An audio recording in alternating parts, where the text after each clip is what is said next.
In today's video, we're continuing our coverage on Godzilla x Kong, the New Empire, aka Godzilla Kong 2. Yo, what is good, YouTube? What's here? If you're new around, make sure to subscribe to never miss any of the Kaiju, MonsterVerse, Marvel videos. I told you I was going to do Marvel videos. DC pop culture based content that we cover on a daily basis. If you could subscribe to the channel, turn notifications on, and let me know how freaking excited are you for this movie. Even though they've revealed so much footage over the last couple of weeks, it's almost like they want the information out there. Also, become a channel member for less than 99p, for less than £1. It helps Warstu keep the channel going because nobody watches me. But also, if you could, follow us on Instagram at Warstu to see the beautiful face behind the beautiful voice. I'm currently on my summer cut, so slowly over the next 10 to 14 weeks, gonna get the abs back, you're gonna look sick, and you'll be able to see me on the story. And it would be cool to hit 30,000 followers on Instagram, but we are way, way far off there. Also, follow us on the Twitter sphere, WarstuG, aka x.com. Yeah, it's not called Warstu because someone stole my... I'm gonna have to bleep it. Someone stole my handle, and I still can't get it back. It's the smallest platform I've got.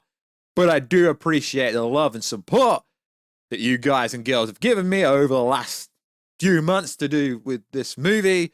So, as the time of recording this movie video that we're doing today, the movie comes out officially on the 29th, which is a week on Friday. I'm so freaking excited to finally get to see the mother of the Titans, Titanius Shimu. And I'm also excited to see, will Titanius Warstu make his cameo in this movie? I mean, I don't know if that's true. It might be true, or it might just be a rolling joke on this channel for like the last 5 years. Also, if Titanius Doug is gonna make his comeback, because, I mean, we were kind of promised that he would be in this movie.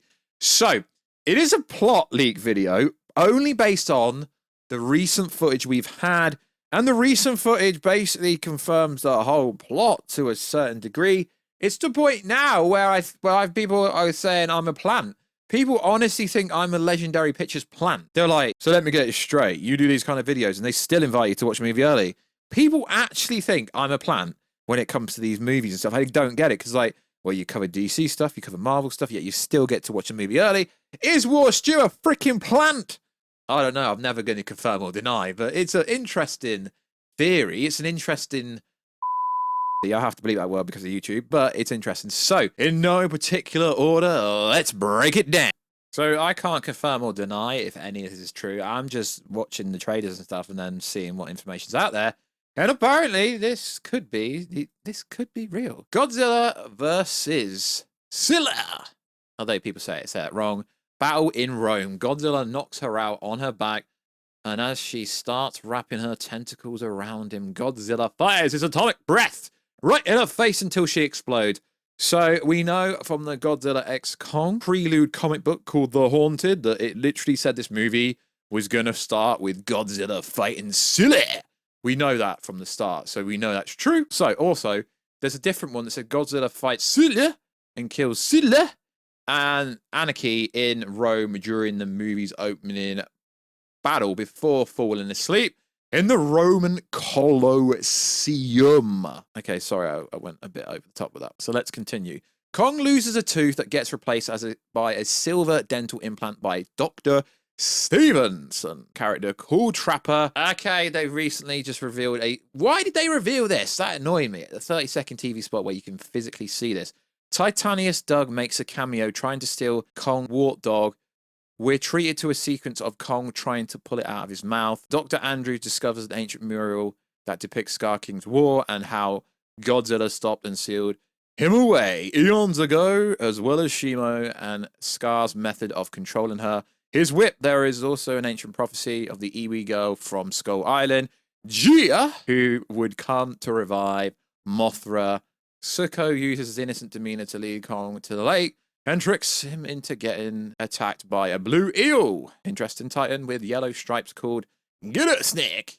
When Kong's led into Scar's village by Suku, Scar King initially mocks Kong's silver tooth implant in. Okay, we know this is kind of true because we have seen this play out in trailer footage. And there's another one here that says, Doug shows up in the cameo and tries to steal Kong's warthog he hunted. When Kong first meets Suku, Suku is still working for Scar King, jumps Kong along the way, a bunch of other apes. Kong then grabs Suku and proceeds to use him as a blunt weapon against them. So it pretty much lines up, pretty much says the same thing. Even going as far as to walk up to Kong and shove his finger in his mouth to inspect it closer. Kong surprisingly okay with this, as he's just happy to find others of his kind, but his happiness doesn't last long as Scar begins lashing out on Suku for leading Kong to them. What I find funny is there's actually footage of this, and Kong does not look intimidated at all, because Kong looks so much bigger and so much scarier than him, which is hilarious, because I think the way they've marketed this movie has been so bad when it comes to Scar King. Yes, he's got this tribe. Yes, he's got these ancient kind of war battle experience, but he's not intimidating. He doesn't have the presence. Or maybe he does, they just haven't shown that in the actual marketing. But it does make him sound like a savage here, where it goes, leading Kong to them, and the other ape steps in to take Suku. But Scar throws him into a river of lava, angering Kong to really drive home Scar King's brutality. We get a shot of several apes, heads on spikes displayed in the village, as a warning to those who step out of line. That was literally in the first trailer. When Kong discovers Shimu, she is imprisoned by enormous shackles and a collar made of Titan's spinal cord. Shimu completely dwarfs Kong in the shot of her staring him down. Now we know this because in the Chinese trailer they showed it off massively. I don't understand why they're trying to hide. I think Shimu could have actually been used to market this movie in a way better way. Now I'm not saying they marketed the movie in a bad way, it's just the way they have marketed the movie, it just seems like Scar King isn't actually a threat at all. Kong's Beast Glove is a powerful upgrade given to him after Shimu injures Kong's arm, simultaneously heals his frostbite while also pumping adrenaline, effectively boosting his strength and velocity. It also sometimes generates a mild blue electrical surcharge when he punches, like when he punches and when he knocks Scar King's tooth out in Rio. Now, we don't know if that's actually true, but it could be true. And there's a different one here that says the same thing. But it says Kong loses his axe during his first battle with Scar King, which would make sense because why give him a massive Beast Glove upgrade if he's got the Titan Charge axe? So a lot of this does make sense and does line up with what we've already seen, to be fair. But it's unclear if it actually adds any powers to his attack or if it's just a visual flair. Toyomit begins collaring around Godzilla, trying to smother him when he starts charging his breath. Camera then cuts to an overhead view outside the water, and you see his atomic breath cut through the waterways a few times before piecing off Toyomit's body begins floating to the surface. Now, we've actually seen this in multiple trailers, but there's an interesting other bit in this bit here that says, after subcharging on a French power plant, basically implying that that is how he gets his magical upgrade from the French power plant. Now, if you're struggling to follow this, it's because I'm reading literally two different plot leaks, but they both coincide with each other. So this one says here, Godzilla and Kong have a battle in Cairo, Egypt, where Godzilla's yet again gets the upper hand on Kong. Before Godzilla can finish Kong off, Mothra comes to rescue and defuse the situation. The Iwi foresight Scar King's return, so they get Gia to summon Mothra, whom they discover is in an underground place in Hollow Temple, guarded by webbing. Mothra has a supporting role in this movie. She helps keep Scar King's troop at bay whilst Godzilla and Kong battle Scar King and Shimu. She fights using her classical wing scale pollen from the Toho movies, webbing it around the ape. Okay, I hope it's not hard to follow because I'm actually reading two completely different things. Godzilla's evolved form matches Toyomit Pink's vehemency, and it's implied he gains his new color from the power plant by absorbing energy within Toyomit's Leah. When Godzilla confronts Kong in Cairo, Kong wants no part in the fight, even throwing his arms up frantically, trying to show that he's no threat as Godzilla comes barreling towards him. Kong only seeks Godzilla's help, but Godzilla refuses to listen because he left the freaking Hollow Earth, so of course he's going to try and punch you in the face. Interesting. So when Kong finally is forced to fight back, Kong nails Godzilla with a couple blows to the head that leaves him dazed for a few seconds, just long enough for Kong to grab him by his tail and start dragging him towards the Hollow Earth portal. Godzilla shakes the cobwebs off and begins charging up and fires his atomic breath. This scene is actually in the trailer. destroying the Great Pyramids of Giza, and we actually see people up there, which is pretty cool. Then it proceeds to stomp Kong around and is about to blast him when Gia shows up with Mothra in tow. They quickly assess the situation, and Mothra swoops in and sends Godzilla flying back with a concussion blast, if you like, of blinding energy. Saving Kong, Godzilla get back up immediately, notices Gia, who's standing at the top of the Sphinx, and Mothra, who's hovering above it, before realizing what's going on. Interesting. So then it goes on to say, Hollow Earth stage of the final fight is insane. 4 monsters get ready themselves, charging into the battle. Kong going after Scar King, Godzilla going after Shimu. Right as they clash, the Iwi activate the gravity influx pyramid, leading to an epic war in 0G gravity. Mothra assesses by flying through the Hollow Earth, incapacitating Scar King. Army of Apes. Right, I really hope you're following. Right, we're going to flick back to the other one because this gives a little bit more context. After supercharging on a French power plant, Godzilla fights and kills Tiamat. Interesting. In the Greenland, then uses his old layer to evolve. I think the implication is that some of his energy dissipates into the surrounding areas, which is why he's now got the Super Saiyan Goku evolved form that triggered a load of beta males. Oh my god, you guys are really going to go at me for saying that. So this one goes on to say, Scar King leads Shimu and his troops of apes to the Iwi Hollow Earth home in an attempt to find a way to the surface world so they can invade. Once Kong gets his metal prosthetic fist, aka the Beast Glove, he heads through the portal to get Godzilla's help. After a misunderstanding, they defused by Mothra, Godzilla, and Kong travel back down to Hollow Earth to face off against Scar King's army. Right as they clash, the Iwi activate a device that manipulates the gravity to do this crazy sweet sequence. Godzilla, Kong, Mothra, Suku battle the army in 0 gravity. Most of Scar King's army is taken out here by Mothra, Suku, whilst Kong and Godzilla focus on the 2 heavy hitters. The gravity reactivates and Godzilla and Kong, Scar King, Shimu fall through the portal that drops them in Rio de Janeiro, where the rest of the fight takes place. Scar King tries to defend himself against an attacking Godzilla with his whip, but Godzilla catches it in his mouth. You can literally see this in a trailer. Why would you put this in a trailer? And breaks it, dropping the control crystal, enslaving Shimu and sending it sliding across the ground. And Kong and Scar King scramble to recapture it. Suku comes in at the last second with Kong's axe, brings it down on the gem, breaking control over Shimu. Scar King then receives the beating of a lifetime by Godzilla and Kong. Shimu freezes Scar King solid with her ice breath. Kong smashes Scar King into 1,000,000 pieces. Interesting. Okay, let's digress. So we're going to go back to the other one.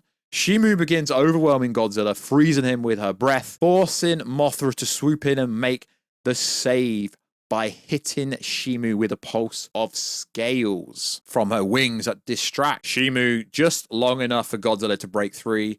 Rio's stage of the fight segues by the Iwi reversing the gravity, like we said previously, where the rest of the battle takes place non-stop. At one point, Scar King gets his ass whooped around the top of the building and launches it at Kong. We've seen this in the trailer. Like Sink Out the Pipework, Godzilla games, and Kong just smashes through it midair with a Beast Glove. Scar King's distracted by the amusement over Shimu's trying to freeze Kong, doesn't notice Godzilla beginning the charge behind him. Scar realizes at the last second and then frantically tries to dodge and roll out of the way before turning his whip on Godzilla, who only catches it in his mouth, rips it apart, effectively dislodging the blue and purple crystal, that's quite specific, that holds control over Shimu. Scar King panics, and he and Kong scramble to recapture it. Godzilla keeps Scar at bay by forcing him to duck and dodge between the buildings, firing the atomic breath blast. Suku comes in the last second, dragging Kong's axe through the city and smashes the crystal, freeing Shimu. Shimu turns on Scar, freezes him solidly. Kong comes in and smashes him to pieces, finally killing Scar King. What's interesting here is there's a lot of consistencies with a lot of things on each and individual plot league that basically confirm the same thing. Oh my god, there's crystals on Shimu. That confirms Space Godzilla. I don't know why you lads and ladettes get triggered when I say Space Godzilla. Like, okay, sure, Space God. I don't think Space God is in this movie. I don't honestly think Shimu is Space Godzilla. I just think they use Shimu because they would have had to pay Toho to license Space Godzilla out. That's just my personal opinion on why they actually went that way. And then it continues to say this is the ending of the movie. After blasting away Shimu's ice storm, Godzilla swims back to Rome to rest in the Colosseum. We've actually seen a picture of this, Whilst Kong and Suku ride Shimu back to Hollow Earth, where they're greeted by an army of apes who celebrate their return. Mothra begins by repairing the EU barrier that protects them from the rest of the part of Hollow Earth that had begun weakening throughout the movie until Scar King blasted it open and she then just flies deeper into Hollow Earth. And then the other one basically somewhat reads pretty similar, just as follows. The movie ends with Godzilla firing his atomic breath into the sky to dissipate Shimu's Ice Age blizzard she created before he swims. I mean, we can literally see that in trailer 2 before Godzilla swims back to Rome to rest in the Colosseum, whilst Kong and Suku Shimu back fly into Hollow Earth, where all the apes that were imprisoned are now free. I mean, I don't know if it's real. I don't know if it's not real. But what I do know is a hell of a lot of people have watched this movie. I haven't watched it yet because I can't get access to anything because I'm so irrelevant. But this is the last time I'm going over it. And I'm not ruining anyone's experience because I've had over 100 people ask me in the last week, yo, go over what you think is real. Now, I'm only basing this off what I think is real based on trailers and footage that's being dropped. People ask me stuff and I make videos based on what people ask me. And if they don't ask me, I just make whatever video I want to make. But for some reason, y'all keep asking me this. So no, Shimu is not Space Godzilla. No, there doesn't appear to be a post-credit scene or ending scene. To be honest, it doesn't really set up anything. To be honest, you could say, yo, they've ended this story here, so we're going to get a solo Godzilla and a solo Kong movie. I do think this movie will easily make $500 to $700 million, somewhere in that ballpark. I want the MonsterVerse to continue. The reason I do MonsterVerse videos is because y'all appear to like the videos based on how many comments, and the like ratio is very good. So when people say, yo, these kind of videos ruin the movies, people, no, they don't, because it just builds hype. I get so much love on Instagram in the DMs and on Twitter from people saying that, yo, like, my content helps build hype for the movies because they don't drop much information. And of course, the studio's not going to drop information, but I just get love for doing these videos. So if you do hate, I mean, just don't click into the video. I don't generally put spoilers in the title. I only generally put fan-made things or stuff that's been in TV spots already in the thumbnail. So it's never my impression or interpretation to ruin anything. But we'll find out next week, lads and ladettes. And don't worry, your boy Warstu will do a proper breakdown when I've watched the movie. And I'll do an end and explain, and maybe it will somewhat follow up with this video. I don't know. But it's been a fun ride doing these kind of videos. Rumor, news, leaks, theories, breakdown for trailers. Been a really fun ride. And I'm going to miss making these kind of videos because I don't think there's going to be another movie for a very long time. Adam Wingard's pretty busy. He's got a bunch of other projects. I don't know if they're going to go another way with another director, but I want a solo Godzilla movie. I want a Shimo kind of appearance. And also, it's worth saying from what I understand now, spoilers, crazy spoilers, is in terms of power levels, from what I understand, it's pretty balanced from Godzilla and Shimo. I know people said that Shimo was going to absolutely decimate Godzilla, but based on that one clip, you can see Godzilla pushing back. And also, careful spoilers, don't ruin your life. It appears that Godzilla's not in this movie that much, but from everything we've read, Godzilla didn't appear much. Sure, I know this little video is only little and it's not going to really give a massive insight into a 2-hour movie, but I'm expecting this to be a Kong movie, not really a Godzilla movie. But Godzilla only comes out when he wants to fight, pretty much, and he has to defend Earth, pretty much, whereas Kong is more of a, a human-friendly kind of character, if you like, and he's always been the main star in these team movies. So likewise, guys, become a channel member for around 99p, $1. Subscribe to the channel, turn notifications on, follow me on Instagram at Warstu. We will make a Space Godzilla video because there is some evidence out there later this week, but as for Space Godzilla appearing in this movie, there ain't any evidence. But if you want to look for it, you could say there's literally so many Titans in this, and you could even say Destroyer's already been teased in the previous movies. Like always, guys, check us out on Instagram at Warstu, check us out on Twitter at WarstuG. And I will catch you in another video, guys, very soon. Catch you later.